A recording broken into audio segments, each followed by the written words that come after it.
We're the Vinyl Verdict. I'm Jacob. I'm Michael. And today we're talking about Straight Up by Badfinger, the commercial peak of the band and fan favorite, released on Apple Records.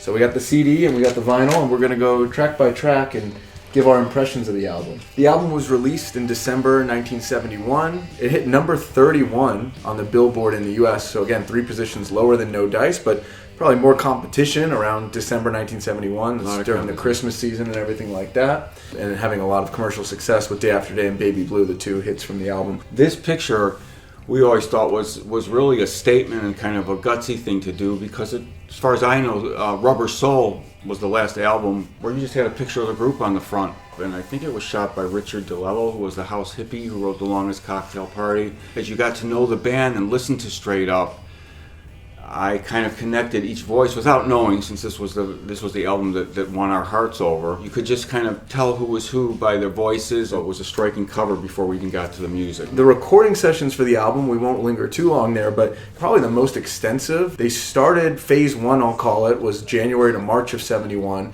They did the initial takes for a lot of the tracks on the album, and that sequencing of tracks was rejected by Apple. So Jeff Emmerich, who was the producer on No Dice, was in that first phase 1 of actually. So there was almost a continued sound from No Dice. And there was originally a connection between the band sound, and this album, when it finally came out, is different from No Dice and sounds different. You don't get that direct visceral connection. And obviously we have all those bonus tracks since. They went back in the studio for phase 2, re-recording some of those songs and recording new songs with George Harrison. And then Bangladesh happened. We've talked about that in a video. And then they had a phase 3 where they continued recording for the album with Todd Rundgren. Basically, from January to October, more or less, they were recording tracks that ended up on Straight Up. So it really is a long time to be recording for a single album. And obviously a lot of refinement and a lot of guest appearances on this album, probably more than any other album they recorded as well. Yes, and some of these, you can see the transformation of some of the Straight Up material as they go through these various sessions that you described. Others appear suddenly that I didn't hear anything of before. And then talking briefly, the contributions. So No Dice was predominantly Pete Ham. 5 by Pete, 4 to 5 by Joey, because he co-writes one, and then 2 of them by Tom. 0 by Mike on this one. Pretty close to a majority, 40% split between Pete and Joey. Let's launch into it with the first track, Take It All. And what an interesting way to kick off the album. It really is a great album opener. And pretty different from the way they kicked off their, No Dice. This is not really as much of a rocker. It's more of like a soul song. Pete at Bangladesh and kind of the jealousy and his guilt about it a little bit. They say that now. I don't know for sure what it was, but I mean the motivation for it. But when you listen to the song, I was struck by how, to me, it just hasn't aged. The production is strong. The bass, when it comes in, is superb. Of course, Tom's harmony is spot on, and just a beautiful example of the Pete Ham, Tom Evans harmony potential, just right there. And I know there's a sound with Pete down here that you never really heard when he's singing, which is the harsh voice he uses. The ending thing too, where he really gets harsh and I don't want it at all, that final word you get from him, that's one of my top 10 favorite Badfinger moments. The harmonies, similar to the Beatles, are interesting, where they emphasize, again, mostly in the choruses and then in the final verse. So they leave the verse, it's just Pete for the first couple sections, then it kind of, reaches this... Yeah, great use of harmony, which I always preferred, in that it's not constant, and it's the Beatle kind of trick of using it and selectively and then sometimes not using it. Joey's guitar playing, which is I believe complements whatever the song was about. It's a counterpoint to everything going on with the organ and the piano, and it also creates the atmosphere. He did well on this. The drum fills are also perfect. I mean, we always like Mike's playing, but on Straight Up, it's really at another level. Like, he's hitting an echelon of just the fills into the chorus or I guess middle eight, I don't know what you want to call that, totally makes the song. Like, that's the transition, is the drum fill. And he's got cymbal, the way he's hitting some of those cymbals during the harmonies when it's just vocal and organ, it's really connecting the tissue of very distinct parts of the song, and I think that's super important. The organ in general, I think, is a little bit harsh, but I like the Well, I actually do like the live version better, where Joey does the guitar solo. But I think the fill, the kind of the organ solo in the middle is a good use of it. Yeah, I don't know that in the rest of the song I need one note being held down. Like that. Organ's always a little risky to have it. I don't mind it in here with the verses. It's almost coming down to create atmosphere, almost like a rain coming down a little bit. And of course, then there's in the middle when it kind of is dominant. And I don't think they had something like this song before or since.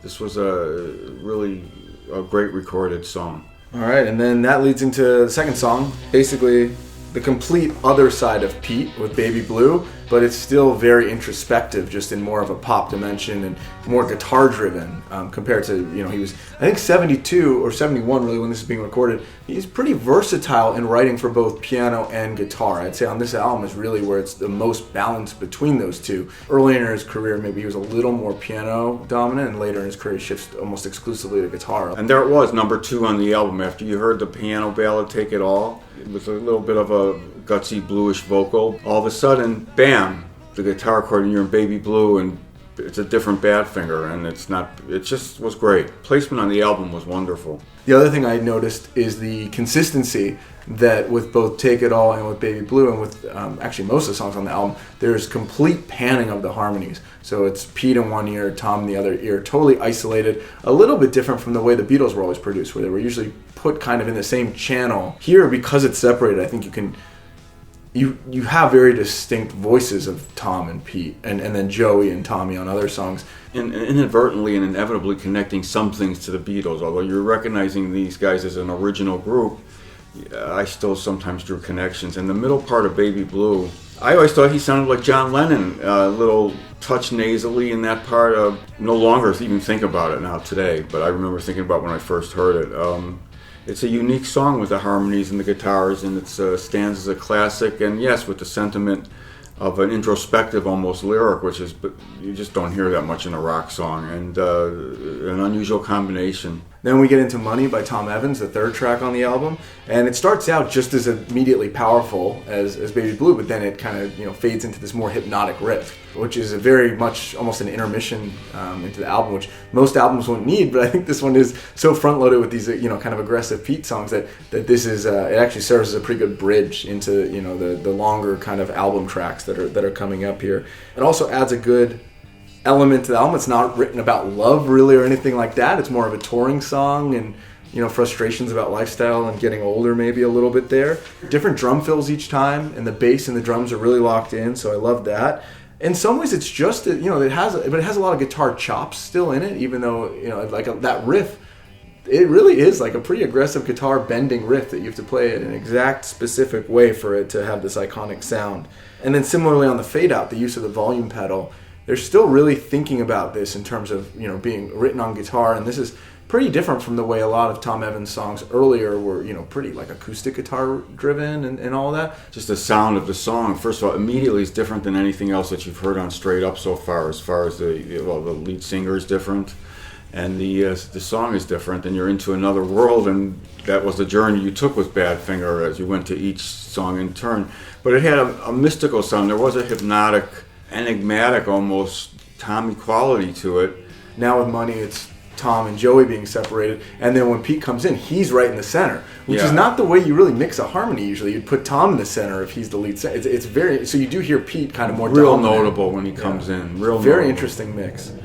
So the next song on the album is in fact Flying, which is also in line with the mystical kind of aspect we were talking, and it may have been something to do with substances and traveling on the bus they did, as I've since learned. But they sped up Joey, I guess, in the first verse, from what I understand, because Tommy does the second verse, and their voices, for the one and only time that I can ever remember, it's almost like the Badfinger twins. It just works. It's I never even thought it was between different people singing until years later.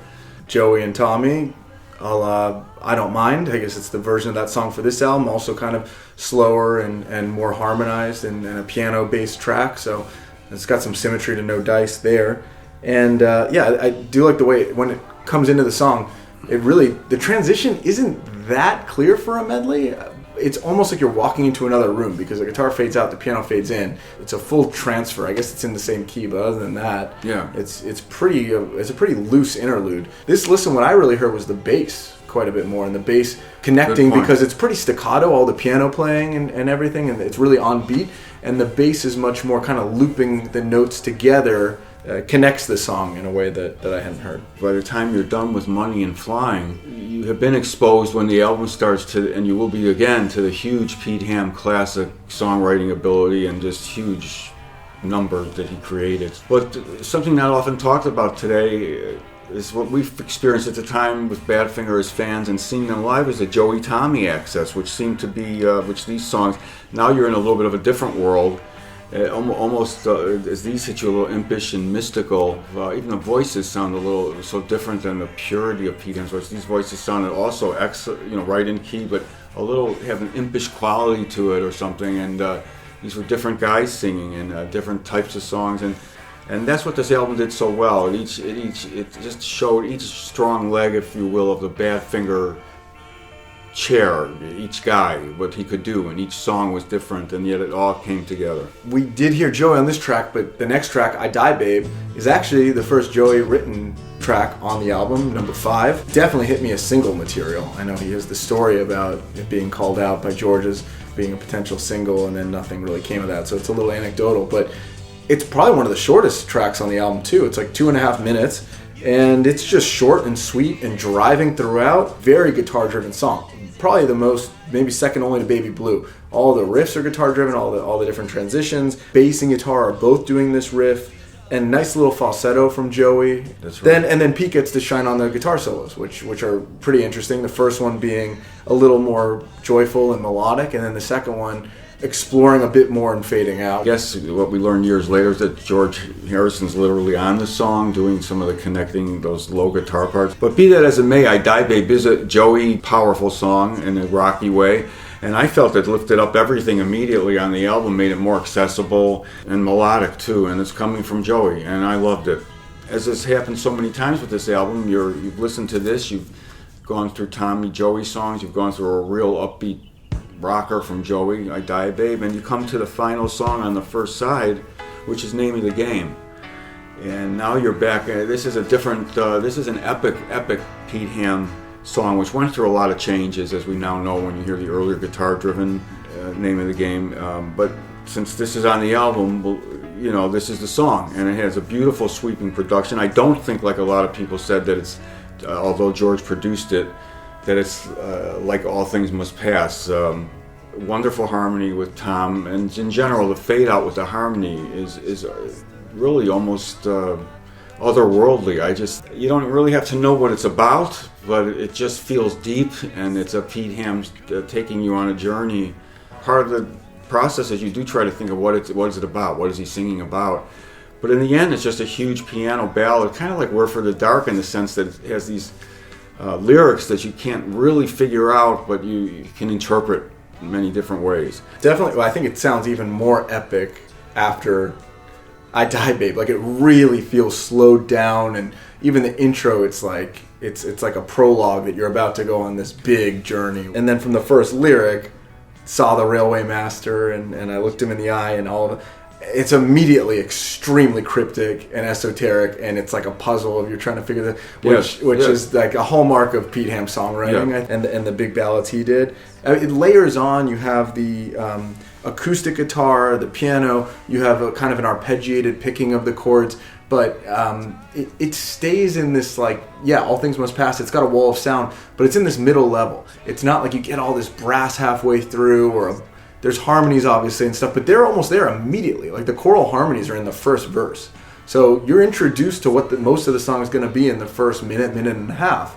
And then you're just on this journey with it and getting more lyrics and all of that. And he's telling a story, right? And the first time it's lock my feelings in a jar until another day. And the last time it's until they go away. And so he's kind of inverting some of the lyrics, which is great songwriting to not just repeat endlessly, although I think the chorus does a little bit of that melodically and lyrically, so it makes sense in an epic that some things are going to be repeated a bit. And there's a little bit of like a pseudo-religiousness to it. Maybe I shouldn't say pseudo, maybe I don't know that we've ever really heard exactly what this was written about, but a lot of it about sins and yes. There's a lot in it that has religious imagery, more so than most of Pete's songs. The ending piano I thought was really interesting. As it fades out, there's kind of like a piano chords kind of emphasizing different things and soloing a little bit on it. That really doesn't sound like Badfinger to me. Rumored, it's unconfirmed, that it's Al Cooper and Gary Wright. Oh. And I don't know, and I think it sounds really nice, but it does not sound like Badfinger. And that version on acoustic, so that was going to be the single from the unreleased album. That's right. I guess it said that Phil Spector is probably the one who rejected it. I can definitely hear this as being potentially the third single, because I Die Babe I think would be a great single, but when you look at Day After Day, kind of big guitar ballad, Baby Blue, guitar pop song, a slower ballad, I think, makes sense, kind of a longer album track, as being the third single, and this is the one that jumps out. I think it was given an Apple catalog number. So they never went back to it, and there's no reason you couldn't release a third single after that too. All right, should we? Well, that's the end of the first side of the straight up Badfinger album. If you flip that over and you come to side 2, the Apple's a little different, and we're on side 2, and it opens with boy does it open. I mean, if you want to know, they are kind of alternating between composers, and when Suitcase starts, you are paying attention. What a riff. I saw it played right in front of me, and it was powerful. It was just a great rock song, which Joey never has stopped playing. Compared to Name of the Game, where you have all of this reverb and echo in Suitcase, that's all gone. It's the most stripped down version. It's like you're in a soundproof room with pillows on. Like, there's nothing bouncing off it. It's just the most direct audio, I think, on the whole album. And yeah, that slide guitar also produced so clean, especially when he's going between strings. He would mute each string almost immediately after hitting it, and in between, if you listen to even like the solo, there's complete air. The way slide is typically played, where it's a little bit messier and less he's got complete precision in the notes that he's picking out there. And obviously he recreated it live. On the record, it's Leon Russell doing the car horn blaring guitar notes, but live Pete Ham was playing them, and he played that and the slide guitar very faithfully to the record. It's Klaus Vormann playing the electric piano, which I thought was interesting. I think the only time he's featured on a Badfinger song. And the ending is the other thing that sticks out, especially knowing how they played it live, and the ending would be 10 minutes longer of jamming. On the record, they repeat that "so long" refrain. It never fades. It seems like it should fade, but it stays at the same volume, and then it just suddenly stops.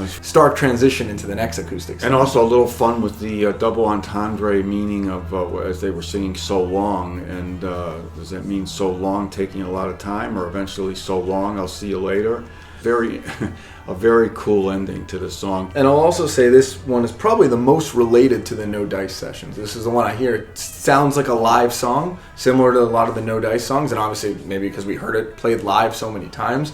And it was written kind of, they were touring it already in late 1970.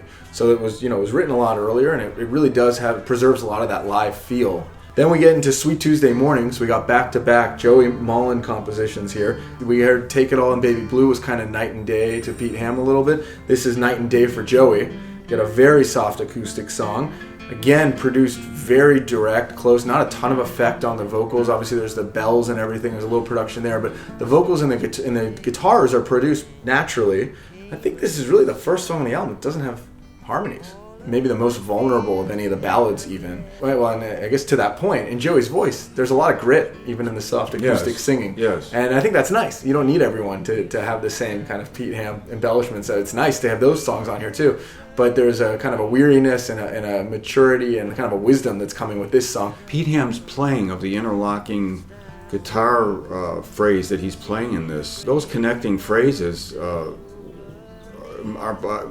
part of the song as much as if anything else, and this is just Pete adding this in, which you can see live, I think. But beautiful guitar on this song, beautiful guitar sound acoustically. Good chance for everyone to shine, even though it's a Joey acoustic song, very personal, but everyone is contributing to it. And then we go into Day After Day. I mean, this is a undertaking to talk about this one. The most classic, obviously, the song that got you into Badfinger. Yes. We've talked about that. To me, it just jumps out. I don't think there's anywhere on the album that makes sense. It's like a beacon. Any two songs you put it between, it's going to stand out. So there is shared DNA between this song and other songs on the album. When you think about Sweet Tuesday Morning being an acoustic song, ambiance in the song is kind of much larger than Sweet Tuesday Morning. And then look at the slide guitar playing. We heard that on Suitcase. It's again on Day After Day, but it's totally different context. It's a beautiful slide guitar that almost speaks for itself and is the signature, of course, of the song. Let's give Joey and Tommy credit for singing harmonies on this song off to the side, although it spotlights Pete, of course.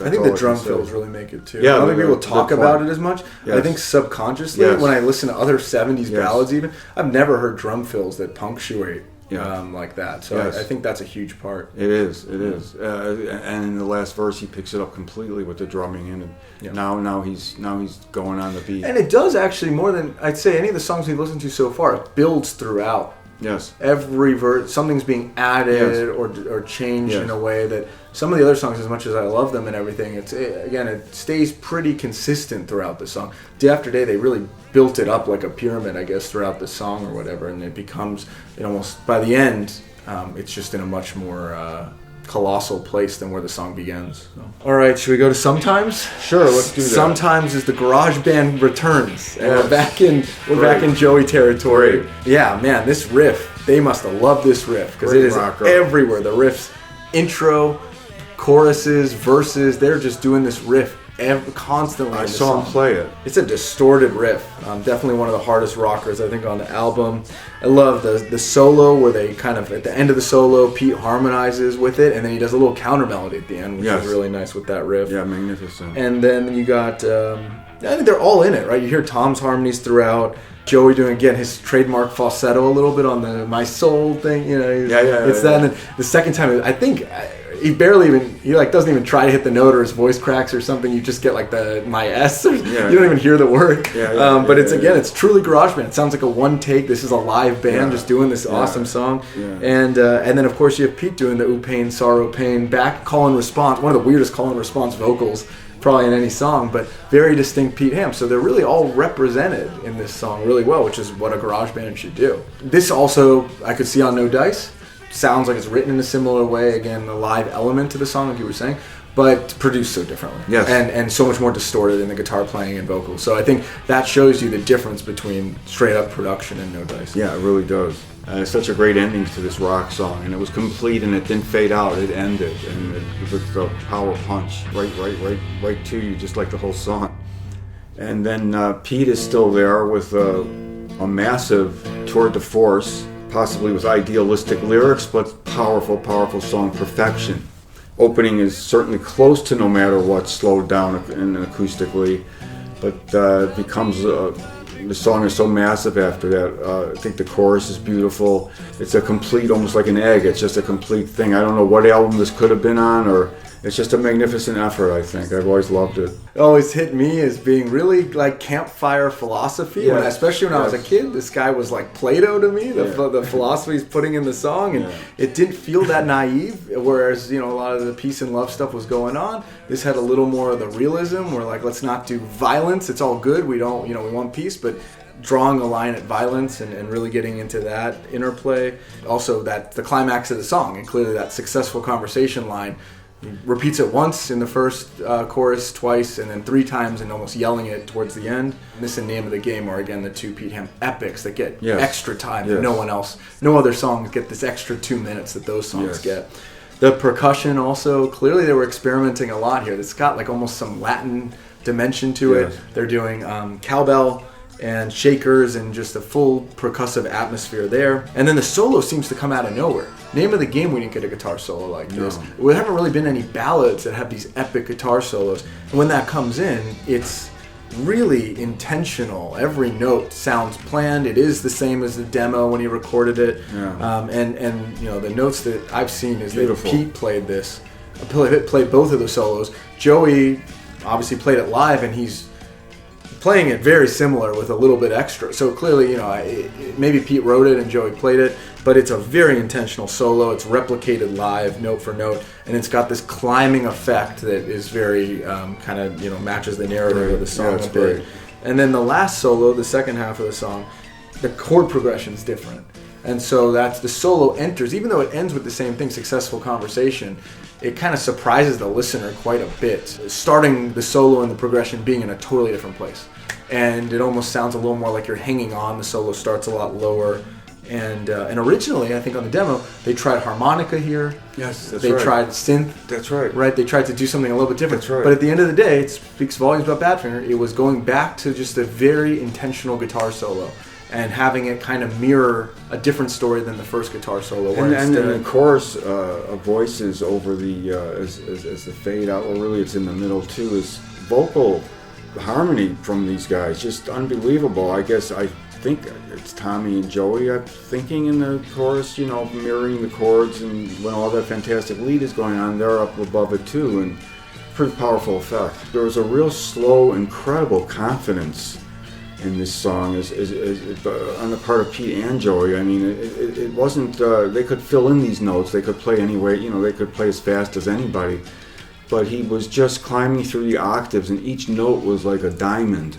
It was very calculated and very beautiful. And I'd say normally that's a pretty good song to end the second side with. I mean, it's an epic like Name of the Game, and you get this nice fade out with the whole band and a choral effect. But then, not so fast. Well, Tom Evans did write a song called "It's Over," so where else are you going to stick that on the album? That's right. It is a great ending song thematically for the album. I mean, you had kind of Money, right, which also had this journey feeling, and Suitcase, and kind of these songs that bring you back. It almost has a concept of being in like a lot of traveling, and this is kind of the farewell song at the very end. It's another guitar riff driven song, and the piano is almost part of the riff. Yeah, it really is in its own world. And again, as with Money, even maybe more pronounced, it just, to me, he had this dreamy kind of Tommy universe. You're in his world. It was beautiful harmony between them, beautiful guitar riff, really carrying this song underneath it. I mean, I don't know who played that. I guess Pete played that, and the voices in it, the singing over his lead vocal, with all the power that you heard in the album and all the thing, it has this beautiful guitar work, but it's just kind of this dreamy last song. Chorus is again Pete and Tom at the top of their range, just like the album started with Take It All. It's almost, you know, again, there's a nice callback there of it having the same effect. Really great, yeah. So the solo slide guitar again, so Pete is getting a third track to whip out slide guitar on the album, and Joey's doing stabbing chords during that. Yes. So really both of them are kind of in their power up mode. So the ending of the song is they go through a full, basically like that final riff is repeated really slowly again, twice. Once on its own with the guitar, and you think it's going to end, it's almost a fake ending again, and then you get the choral effect of them doing the voices over the solo. King of the Load, we'll get there hopefully, but very similar to the way Tom ends that song too. So he likes doing those harmonies over the riff, I think, and then ending with the big chord. Yeah, it ends. And that's the end of Straight Up. And just loaded with a real production stamp. It is amazing, given that I mentioned there's those three phases where they worked on the album with Jeff Emmerich, rejected, they worked on it with George Harrison, they worked on it with Todd Rundgren. Listening to these tracks, I got to look up who produced each one, or even listening to I guess the George Martin strings and everything have a distinct sound, but it's remarkably cohesive given how tumultuous a lot of the recording sessions were leading up to it, and just how many starts and stops there were. But I think it also was the songwriting. I mean, you have Word for the Dark, if we're going to do a slight comparison, which in its own way is beautiful, and we got to that retroactively. But Straight Up, you had the real band, the real Word for the Dark had become Name of the Game, and Perfection, and these other things. And he was growing as a songwriter, and Joey was growing tremendously. And Tom maybe receded slightly from his Ivy's days, but you didn't really know that at the time. And you loved his songs too, as a songwriter I'm speaking of. He possibly was less active, at least at what was making it on the albums. And Straight Up was a great gift for a fan to have, and is the Fall in Love Badfinger album. That's the album that touched a lot. Yeah, there's no arguing. This is the one that got them their ticket to Carnegie Hall. All right, well, let us know what you think of Straight Up and any other Badfinger albums, and thanks for watching.